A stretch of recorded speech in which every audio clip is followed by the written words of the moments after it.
This is a case of America's largest corporate bankruptcy.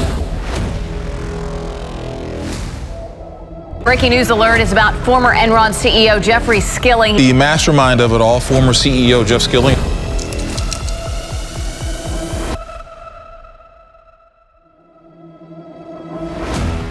In today's video, I'm going to tell you a crazy story about the time my crew and I almost got scammed or taken while working on a job decommissioning the Enron data center and offices in Houston after the company collapsed. This was definitely one of the wildest work experiences of my entire computer hardware decommissioning career.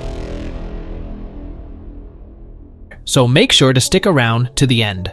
I'll be sharing how we went from expecting a straightforward corporate gig to ending up in the middle of what was basically a free-for-all take what's not nailed down situation. Trust me, you don't want to miss this one. Before we jump in, don't forget to smash that like button and subscribe to my channel if you haven't already. Turn on notifications too so you never miss one of my videos. Now let's get right into the story. It's the early 2000s, just a few months after the huge Enron accounting scandal and bankruptcy that shook the entire business world. As you can imagine, the company was in total chaos. Stakeholders were rushing to liquidate assets as quickly as possible. My crew and I had been contracted by a contractor that had a relationship with Enron liquidators directly to help decommission one of their large data centers located right in downtown Houston. This was a big job. We were supposed to methodically catalog and decommission hundreds of servers, computers, monitors, networking gear, and other high-value tech equipment over the course of a few days. The contract we signed laid everything out very clearly: what equipment we'd have access to, timelines for completing each phase, payment schedules, etc. We had it all planned to a T based on the building blueprints and inventory manifests Enron representatives provided. So we rolled up on the first day, trucks and crew ready to get started, but immediately realized things were not what we expected at all. The loading dock areas were already totally swarming with people, but they definitely were not employees. These guys were dressed head to toe in all black clothes, quickly moving boxes of stuff onto pallets and into other trucks and vans. All of us were confused and barely talking to each other. Who the heck are these sketchy-looking people, my truck driver asked. This was not at all what we had prepared for. We were supposed to have full security access and oversight of the facility during decommissioning. We actually started wondering if we even had the right building, but all the Enron branding and signage was unmistakable.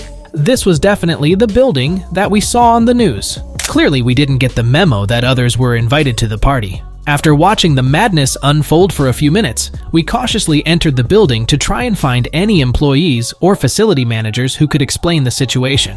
But once inside, it was chaos. Even more people were taking equipment that I had prepaid for in the offices and data center. So we quickly huddled up as a team to come up with a new plan. We were not going to be leaving empty-handed. We even recruited our truck driver to start decommissioning servers and rack cabinets. The crazy part was the shady guys running around barely even looked at us. I guess when you're in the middle of looting a job site, you've got bigger things to worry about than some dudes grabbing staplers and fax machines. At the end of the absolutely crazy day, we ended up salvaging a good amount of tech hardware from the data center, just not even close to what our contract stipulated. A lot of the hard drives and expensive equipment was already long gone, but we managed to grab maybe a dozen workstations, some monitors and networking equipment, and other various gear. We also snagged one of the iconic Enron hard hats with the E logo on it as a souvenir. We still keep it in our office to this day as a memento from the experience. And yes, we did end up invoicing back for the full contracted amount, though as you can probably guess, we never saw a dime of that money. By that point, the company was belly up in the middle of the biggest corporate bankruptcy in history. So that's the story of how my crew and I got caught up in the middle of what was essentially mass looting during the downfall of Enron's empire. Definitely the craziest workday I've ever experienced, but honestly, we did make the best of a bad situation and had a lot of laughs at the same time.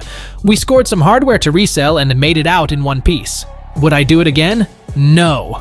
But we managed to turn our almost scam into a few minor wins, even if we didn't get what we expected.